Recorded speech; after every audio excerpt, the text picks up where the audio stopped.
And we are live. Good morning, crypto warriors, and welcome back to the Gym of the Crypto, episode 1121. Today is Monday, July 24th, 2023, and I'm King here to bridge the gap between community and crypto every day, Monday through Friday at 10-ish. Today's top story is Twitter bids adieu to Bluebird as Elon Musk rebrands platform to X. Worldcoin launches token to distinguish human from bots. Federal Reserve of San Francisco hiring crypto architect for CBDC project. Congressman Warren Davidson calls to ban and criminalize CBDCs, and McDonald's debuts McNuggets land and the sandbox. It's hilarious. But first and foremost, of course, let's go ahead and take a quick look at these prices. All right, Bitcoin coming in hot right now. It looks like at $29,175.96, down 2.39%. Ethereum at $1,850 was down 1.26%. We have Ripple at number 5, actually slipped a lot the last few days, 69 cents, down 5.98%. At number 9, we actually have Solana at $23.48, down 4.6%. And number 10, Tron beat out Polygon again at 8 cents, down 2.84%. So those are your top 10 tokens right there. Really quick shout outs. What's going on? Blockchain Bully, BK Crypto, Less Square, 64 ECG, Raquanji, PFC Wheels, Trek. What's going on? Smitty Farms, government building CBDC. I'm so surprised. Exactly. Not much time. So let's go ahead and jump into these top stories of the day. First, Twitter is in the house. Twitter bids adieu to Bluebird as Elon Musk rebrands platform to X. That's right. Musk said in an interview that if done right, X has the potential to become half of the global financial system. So just listening to that already sounds like he's, of course, going over toward rebranding this and recreating this as some type of financial app. We saw Jack, I forgot his last name off the top of my head, but we saw the previous owner of Twitter, Jack something, I can't think of his last name, but he essentially did that with his Block One or Block company that he which I can agree with, because I mean, how many tokens and stocks have we seen actually pumped on Twitter before? Looks like as part of his rebranding, Twitter's URL was changed to x.com, a domain linked to Musk's 1999 financial services startup, which was sold to PayPal. Shout out to him for seeing x.com through. I mean, essentially, you're looking at holding on to a website for 24, 25 years just to circle back and do what you always plan to do. So again, the interim X logo goes live later today, as you can see on this tweet from yesterday.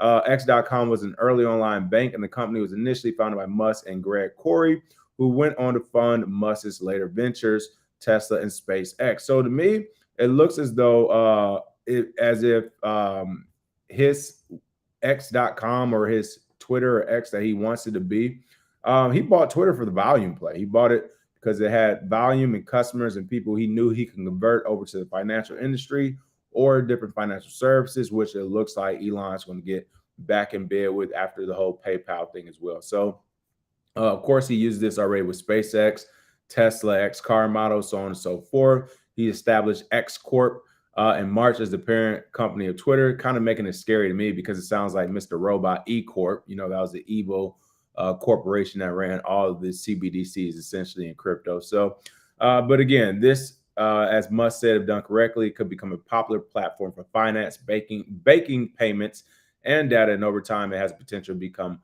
half of the global financial system. So that's what's up. I don't think it'll become half of the global financial system because, as I literally keep saying on this show, time and time again, the gang is not going to just let you just start a whole new financial system or take over some of their old business. Everybody's talking about recidivism rates in prison, how prisoners don't actually treat or cure or help everyone. And it's like, yeah, it's there for crime and punishment. It doesn't do that. And better yet, if you actually were to go toward a route of treatment, you would have to go to every warden and owner and investor of prisons to show them how their money would not be lost by transitioning the way we deal with crime and punishment. And the reason why is because those people are already invested billions of dollars into the prison industrial complex and that old system of doing things. So saying, hey, we can treat everybody and do yoga classes and stretching. They're like, whoa, what about the contract we have with the weights? You know, that's a multi-million-dollar contract. What about the contract we have with the shank makers. I don't know. My point is that you're messing with somebody else's money, and that's what Elon Musk is going to do as well if he tries to take half of the global financial system over to him. So I don't see that happening as smooth sailing. If it were to happen as smooth as that, then again, Facebook Meta would have already done that with Libre, but we saw how scared they got when they tried to do it. That's A. And then B, most politicians will see the same thing I'm already seeing. If X were to work and it did take over half the global financial system, essentially Elon could be like a quasi dictator, kind of just put himself in the political runnings and not actually become the president and have the money and the political power to go along with it. Like I said, DC, the gang's not going for it, but it will be interesting to see what actually forms from X. So I am paying attention to that. All right, what else we have going on? Worldcoin launches token to distinguish human from bots. It's unfortunate, but as I said, with globalization, I can see this actually being an issue. AI is on the rise. Everybody's already doing all the AI programs on their phone, getting photos and stuff. It won't be long before someone does have a chat bot or an AI bot to where it sounds human. I mean, all it is putting enough data points in it. So I don't know. Let's say you're Apple and you partner with Android. This is just me thinking off the top of my head. If Apple decided to partner with Android and to use every piece of information and data they've ever received, I'm talking every text message that's ever went through their servers and networks, every phone call that's ever went through their server and networks, and every search that's ever been through their server and networks. Those three things right there, every text message, every phone call, and every search. You put all those data points in a big pot and create an AI bot, then they will sound like they're human. They can talk to you about banking needs. They can try to date you. They can do so on and so forth. It will be scary, especially if you're talking about now that AI bot being able to screen grab multiple images from across the planet and then recreate its own image. Like, yes, some people will really think they'll be FaceTiming with the human and they'll be FaceTiming a bot the entire time. So I think this thing is possible and is on its way probably in the next 5 to 10 years. So things like Worldcoin to me have a place in our crypto society, it looks like. The project provides a decentralized and private way to verify human identity online amid the rise of artificial intelligence technologies. Worldcoin, a project partly created by OpenAI CEO Sam Altman. Oh, hilarious. I didn't even know they actually created it. I only read the headline. Makes sense. Create a problem, right? Let's create AI and bots and then create a way for you to distinguish yourself from these AI and bots. They launched the project's ecosystem token on July 24th. The project has continuously split opinions from within the crypto space of Silicon Valley, with some praising the project's ambition and others calling it creepy and dystopian. Despite these comments, the project continues to pursue its goal of solving income inequality and online identity authentication. Now, really quick, whenever these projects come along and shout income inequality and want to solve it, I always say BS. Like, Bitcoin already solved that essentially if you just want to get into the market. So whenever I see projects talk income inequality, I'm kind of like, to me, it's like the federal government coming in saying, hey, we're here to protect you. For me, it's just like, all right, where's the play? Where's the scam? Where's the lone con? So no offense, Worldcoin, but I'm already looking for the lone con, especially since your name is Sam Altman. I don't know. It sounds too close to Sam Bankman to me. Sam Altman, Sam Bankman, lofty goals. I don't know. Right now, it's just too many Sams in the crypto space for me. Income equality. I can't even say the word. Again, sounds like you're ready to do the long game to con. You're just trying to, hey, we're here to give everybody money and fix the, nah, Bitcoin was here to do that. If you would just say online identity authentication, I will kind of agree with it more. But since you add the income inequality, I'm kind of like, I wonder if they're actually going to do what they say. But regardless, it'll be cool to see how this works out. The project was first launched on March 14th, along with the waitlist for a software development kit, the SDK. According to his team, the World ID will be a global digital passport that users can store on their phones. And they also claim that the World ID will prove they're not robots while needing to provide personal identifying information to websites such as their phone number. Again, we can also go back to Vinny Lingram. His project, which I can't even think of off the top of my head, if somebody wants to tell me, was it like, let me Google it real quick. Vinny Lingram. But basically, he tried to do this already. Crypto project. Let's see what his project was called. I can't think of it off the top of my head. Or somebody throw it in the chat for me. What was Vinny's project? But Civic. Yeah, there we go. Civic. Civic was founded in 2015, and essentially this was supposed to be the same thing. If you remember, I was at one of the Bitcoin conferences or meetups or something. They had a vending machine there where you could use your Civic key and buy alcohol, and it'll supposedly prove you're 21 without actually needing to use it. So once again, this isn't like super novel. It's been tried before. Everyone thought Benny Lingram had steamed and he got a bunch of money and just stopped working on his project. I don't know.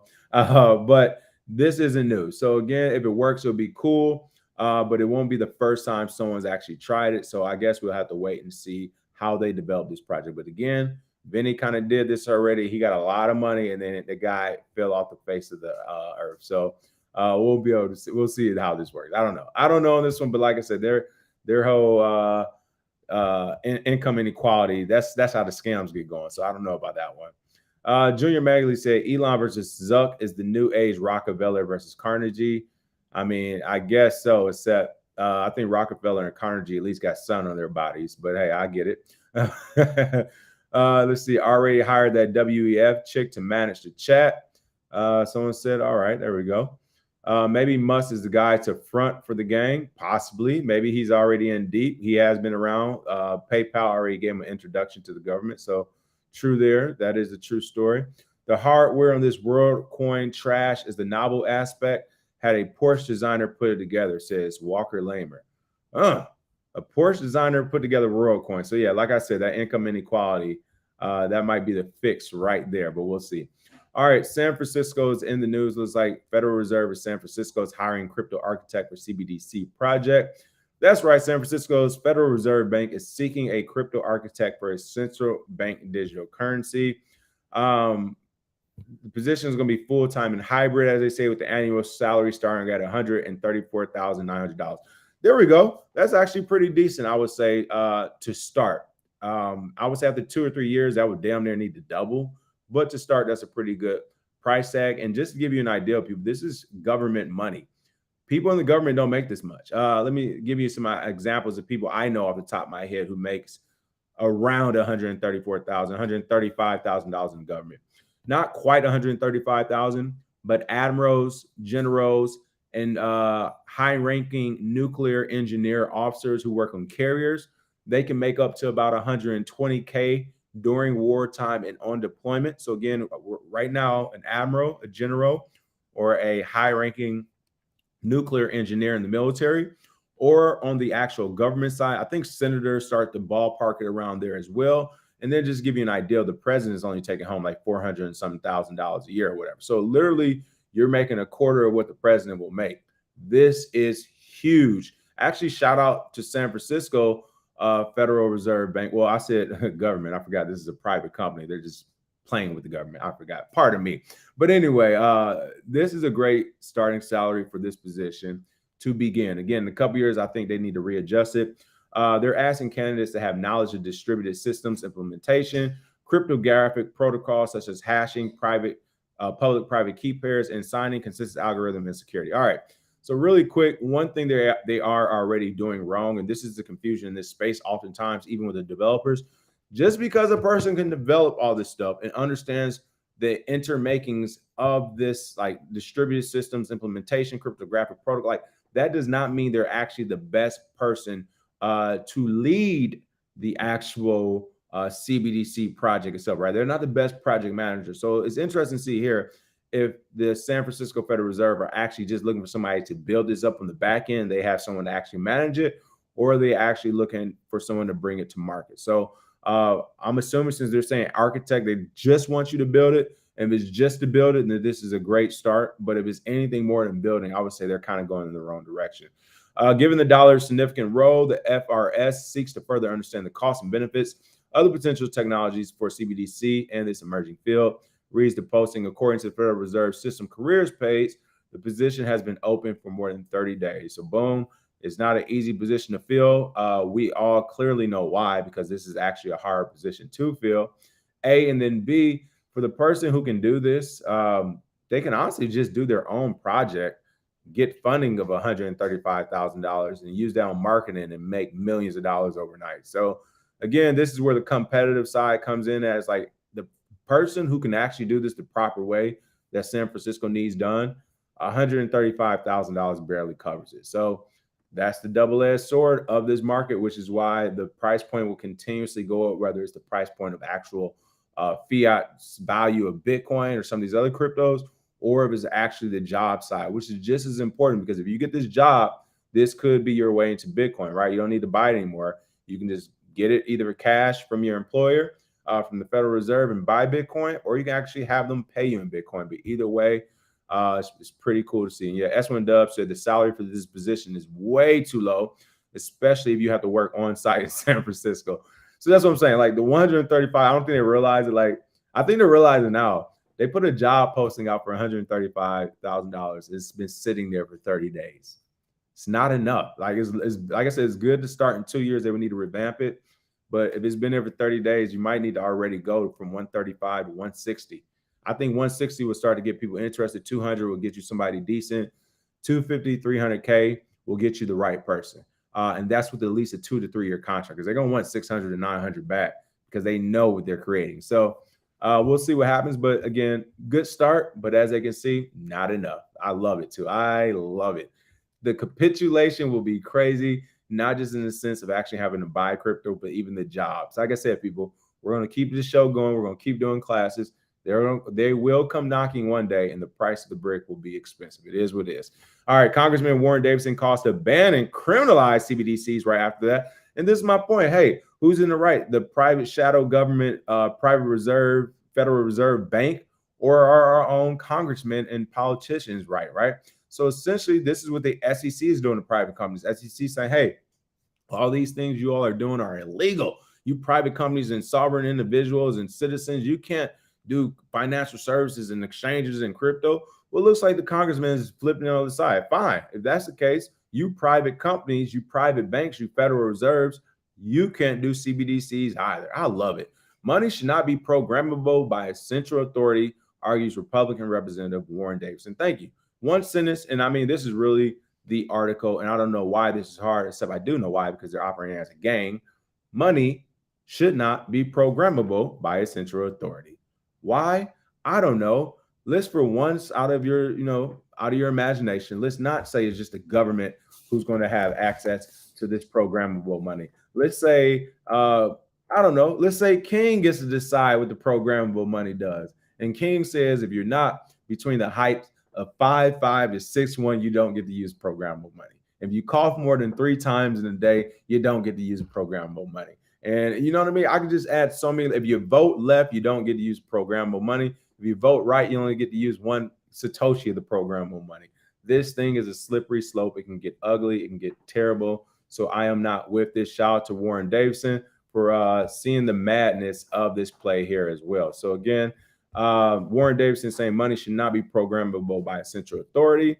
In July 23rd tweet, he accused the Federal Reserve of building the financial equivalent of the Death Star. Oh my goodness. He said the Fed is trying to build a Death Star, stating that CBDCs corrupt money into a tool for coercion and control, adding Congress must swiftly ban, then criminalize any effort to design, build, develop, test, or establish a CBDC. So this is what I mean by the clarity, which is messing up our market. You literally have the SEC calling things security, and then judges saying they're not. And now you have private companies like the Federal Reserve who work with our government hand in hand saying, hey, we're going to offer you a shit ton of money to build this. But within 24 hours, the government's coming out saying anybody who tries to build this will be criminalized and this shit's banned. Who are we listening to in America at this point? I don't know, but can America get on the same page so this market can as well? Warren Davidson even tweeted the Indeed San Francisco. I was just, hey, people, you know me, I only read the headlines. I was just talking shit. I didn't know this was a direct response. Oh, shout out to Warren Davidson. Hey, he said, we're not going to take it. Thank you, Warren Davidson. I know you must watch us as well. Shout out to you. Let me actually write a note, people. I'm going to get Warren Davidson on the show. Hey, that's going to be a person we're going to get on here. Hold on. Let me get Warren Davidson. All right. I hope my camera didn't cut off because I went to another screen. But we're going to get Warren Davidson on the show. Eventually, we have to. Him and a couple other folks. Him and have Sherman on here without them both knowing, have them argue live. We'll see what happens with that. But great news to see there that we have somebody who's not going to take it. All right. Last but not least, McDonald's debuts McNuggets land in the sandbox. Hell, why don't McDonald's get in on the financial services game? Don't just leave it to Elon and Zuck. McDonald's Hong Kong has picked the sandbox to build its first Web3 experience. McNuggets land. That's right. You can feed your avatars now. It looks like they're celebrating their 40th anniversary by creating this virtual world dedicated to celebrating chicken McNuggets. The experience takes users to a virtual store with a hidden factory and a tour through the history of the chicken snack, allowing gamers to play and compete quests to win rewards such as the Sandbox utility token, which is used to purchase virtual goods and customize avatars on the platform. Hong Kong users can also win 365-day free chicken McNugget coupons for redemption at the chain restaurants. I was laughing because in my head I was like, who would want to eat a year's worth of McNuggets? Is that supersize me again? To join the virtual world, users only need an email address. That's right. They said they are going to clear your bowel system for a year straight. All you got to do is come on down to the Sandbox in McNuggets land and get you some of them tickets. Hey, as long as it comes with some coupons for free dipping sauce, I'm with it, okay? Sebastian Borgic, the co-founder and CEO of the Sandbox, noted in a statement shared with Cointelegraph that the partnership with McDonald's takes the Sandbox to a new level and brings it closer to realizing the ultimate goal of mass adoption of the metaverse. I'm with them. Things like McDonald's, these everyday places, especially when you're talking coupons, maybe, and even some of this audience here, to some of you all, you might be like, oh, who wants a McDonald's coupon? But some of you all will understand. If you got a family, you got kids, you got things like that, and essentially you're talking about giving away free food for just participating in the Sandbox. Man, you can put your 10-year-old on that thing and watch some TV for a couple hours and then have enough coupons to feed the whole family that night. So you know what? Shout out to McDonald's. I'm sure they are going to be very what's the word? They're going to be very open with the giving. I'm assuming, right? They're going to be giving out these coupons and these funds as usually happens on the digital side in the metaverses.